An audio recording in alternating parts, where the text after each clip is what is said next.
It's Sports Tonight. We're broadcasting live from Channels TV Sports Center in Lagos, Nigeria. We just love talking sports here. And you can be part of the show. Yes, you can. On Twitter, we're Channels_sports. And on Facebook, we're Channels-sports. We just finished talking about Odunayo Adekure. She's a wrestling sensation from Nigeria. Yes, Akure in Ondo State to be precise. But right now, she's in India doing big things. Let's leave wrestling now and talk football. We have words from the president of the Federal Republic of Nigeria, Muhammadu Buhari, set a machinery in place to reward athletes and footballers who excelled in various sporting endeavors, and he says it will be done in the new year. So this is good talk coming from the presidency, but again, Tolu, it's just that the expectations sometimes are just too much.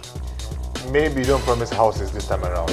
Maybe stick with promises you can fulfill easily, so you don't look like liars, so you don't look like someone who says a thing and can't just do it. Hey, they also talk about backdating it sort of back to the 1985 Under-17 set that won the first maiden edition of the FIFA Under-17 World Cup.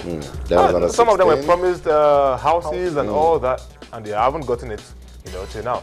Now, if they're going to backdate and then do this, how many events do they intend, or how many of those do they intend? Okay, here it is. Let's just run through these. Some of the athletes to be honored next year by the presidency. The 1985 Golden Eaglets. Let's also remind our viewers that Coach Nduka Ogbade led that team into China, right? Yes. To win that one. The D Tigers for winning the 2015 AfroBasket Championship. We should commend that team and give them all the love. Team Nigeria to the Commonwealth Youth Games in Samoa. Another one for the future is important. Give them some, motivation. World Scrabble Champion Wellington Jahire. This one in every way. Put Nigeria on the map. Not just Nigeria. Scrabble. A lot of people talk about Scrabble. Went all the way to Australia. The story is just fantastic for Nigeria because the Australian embassy stopped top athletes from going, and then he went there to do it the Nigerian way, defeated the world champion and took the title. That's what we do right here in Nigeria. Yes. The Nigeria under-23 football team, that one also, against all odds, did big things, and the 2015 Golden Eaglets. Record-breaking. Stand up for the Victor Osimhen and the likes that went all the way to Chile to do it.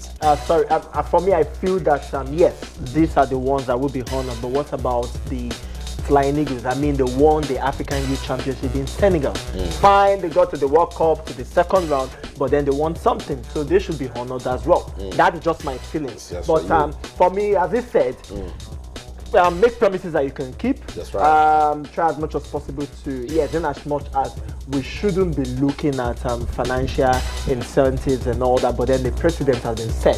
So you give them something very substantial, something that they would remember the country for, and just make them happy. Something to encourage it, particularly these guys. I think we should also put in place a program that can ensure continuity. That can teach them, let them understand that when you move from one level to another, it's progress. And this also puts an end to the speculations that the president awarded the Golden Eaglets 20,000 naira each. I mean, someone called me sometime last month and said, Tolu, I know you're a sports analyst. And he put the phone on speaker. Can you tell me how much the president gave them 20? And I said, what did you hear? He said, tell me something. I said, well, he didn't give them 20,000 naira if that's what you want me to confirm. He said, okay.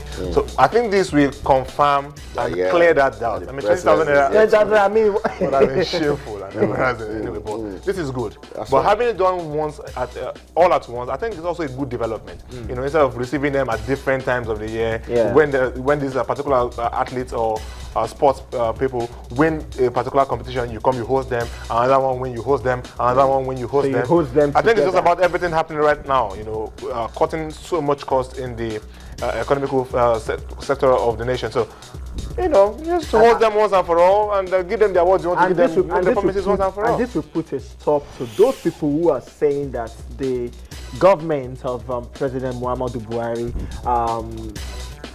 are not encouraging sport, are not sports-loving. It's not a sport-loving government. This will put a stop to it, because we've seen at different times that the president had actually sent messages, congratulatory right. messages, especially in this game. Before this game, he actually spoke to the players, actually sent messages to the other via players. Skype, I think. Via Skype as well. Actually spoke to the players via Skype. So he shows that he loves sports. Right. He knows what he should do, but then everything has to be done moderately and with decorum. I think that's what he's trying to do. I totally agree with you. Before I come to the sports minister, the strong message to the Nigeria Football Federation. Let's read some messages on Twitter. So much love for Oduayo Adekruye. Alex Majomi says, I wish Oduayo all the best. She has really tried. She's making Nigeria proud. God bless her. God bless you too for blessing Oduayo Adekruye. Alex also saying, I greet you guys in the studio. You guys are doing a good work. God bless you. So much blessing going around. So we like it. Keep it coming. On Twitter, it's channels_sports. Tolu, what is the sports minister saying to the NFF? Oh well, he's saying don't sell these players in a way that would tarnish their careers. Every football agent, every football administrator that wants to trade any member of the national under-23 team or any other division or age grade should put the interest of the player at heart first, before you consider what you make from it.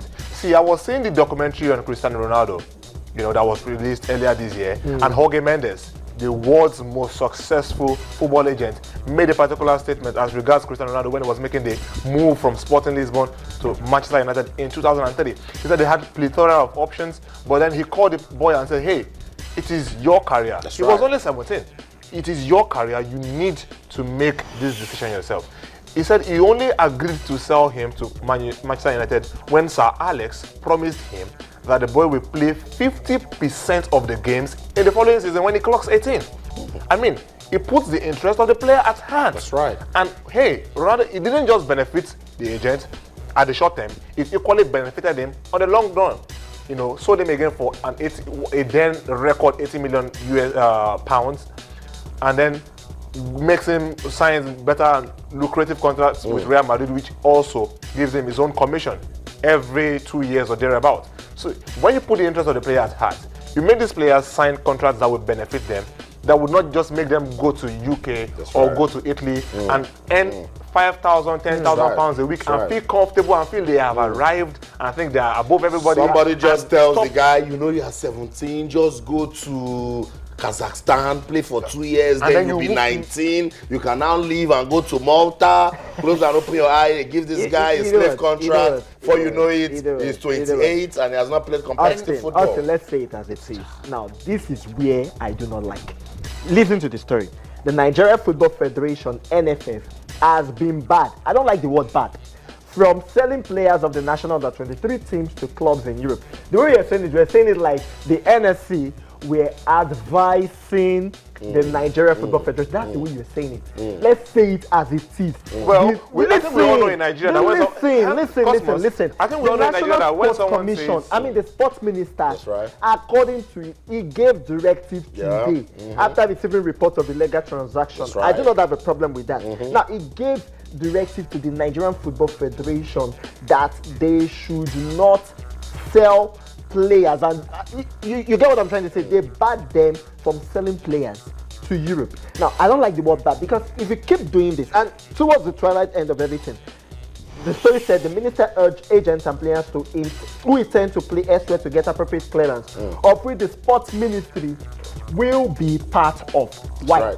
That's right. That's the thing, because if you keep doing these things, now it will get the eye of FIFA. You know what I'm talking about. But there's nothing wrong. There's nothing wrong with the body controlling sports to monitor. I'm not saying they shouldn't monitor. Because according to the statement, it says that they will not close their eyes to see our youngsters signing slave contracts. Of course, yes, I agreed. They would not do that. But then they should not overstep, I wouldn't say boundary, because who pays the piper to take the tune anyway in this country, and we know how it is. But then what I'm trying to say in essence is this: yes, put things in place to make sure that these players will not be another Christantus Macaulay. These players will not be another Obafemi Opabumi then. That's right. That is what I'm trying to say. That's what they're trying to do. Yeah, they're trying to do that. Cosmos, I think we should also agree that there is a way we speak English in this part of the world. So that the message will be understood clearly. When a Nigerian tells you be careful, it is not an admonishment. It's actually warning you. Don't mess with me. That's what be careful means in this part of the world. It is not an admonishment. Okay. So when they tell you they bar you, look, it does not necessarily mean if you do it, something will happen. And that is not the way we interpret English in this part of the country, and I think you know that. So we shouldn't place too much emphasis on the use of English there when we really know what it means. Okay. But aside that, but you get the message. That's what the NS is trying to do. After that, for me, I feel the sports ministry is actually doing the right thing because we've been hearing several stories of Osimhen going to one country. That's right. And you know what actually happened to Iheanacho? What happened to Iheanacho? How it was the Manchester City deal was almost stopped because of all this kind of shenanigans. So I understand the fact that the sports ministry are coming into this and they are warning the Nigerian Football Federation that they should be very careful in issuing the international transfer certificate. That's right. Selling these players, giving them a slave contract. I understand that fact, and I think they should be commended. They should, as for me, I feel that they should try as much as possible to make things happen so that these players will get good contract like how it was in the mid-90s where we had the likes of Kanwanko. Check out any youngster. Check out any youngster. Take out that generation and come down to the Mikel Obis, the Taios, down to what we have today. I think a decision like this helped Bonla on Salami 2 years ago when he was supposed to make a move to Red Bull Salzburg. He got there and he felt, hey, what I will earn here is lesser than what I earn in Nigeria. So he came back. Let me stay my worry. It was just like this guy. Look at this guy. Karo Etebo. Good footballer. Someone should not tell him, hey, because he can go and play in Finland. I mean, someone has to guide him. Also, it is not just down to the greediness, because they are really greedy at times of the club administrators and the football agents involved. The players have this obsession to get out of the country. Not just them, the families also. Everybody, an average Nigerian has an obsession to get out of Nigeria. You just want to experience life outside Nigeria. No, an average Nigerian, and we shouldn't forget also now that footballers, an average footballer is coming from a really poor home, usually. Now, when they get an opportunity to get out of Nigeria, they just have this mental block or clock, whatever, that once they get out of here, things will get better out there. So when these things happen, they see the contract. But hey, they don't mind. They want to go. They just want to get out of the country. That is what concerns them. So usually, when such desperation comes in play, the football agents and the administrators take advantage of it. You know, and it's just money involved, and when money is involved, you really can't take greed away from the heart of men. I think ultimately all the administrative bodies, whether it's the NSC and particularly the Nigerian Football Federation, should, as a matter of urgency, give these players some sort of enlightenment, call it seminar. That's what I've been waiting for. So it's not like, okay, this is what you should do, this is what you shouldn't do. We are not saying you shouldn't go, but we would like you if possible, invite family members. Invite agents. I know it's beyond it. Look, you can do that, and you still don't own their decision making. That's right. You still don't determine it. Hey, you doing it just does one thing. It keeps the problem or the trouble or the blame away from you when the players make the wrong decisions. But when these players continue to make the wrong decisions, the blame will still be placed on your table. Eventually, it's down to the agents or whoever it is managing those players to tell them, hey, it is about your career. Right. I cannot manage a player now and see him leave Nigeria for Kazakhstan or Malta. Whatever it is, I could continue to tell him, hey, see, stay here. Give me one more good season. I will take videos, clips of you every that game. That agent has got a career also. Because I have a career. He wants to say he took a young player to Barca, put it in the CV, so that some other persons. Exactly. So it's a lot of cycle. I think we should just drop it. I think we should just drop it. We should also commend the Nigerian Football Federation, because even before the statement from the Ministry of Sport, the Nigerian Football Federation, they're already having plans that will safeguard young players from signing slave contracts. So kudos to the Sports Ministry, kudos to the Nigerian Football Federation. We just hope that it's not just talk. Let's walk the talk. That's what we keep saying right here.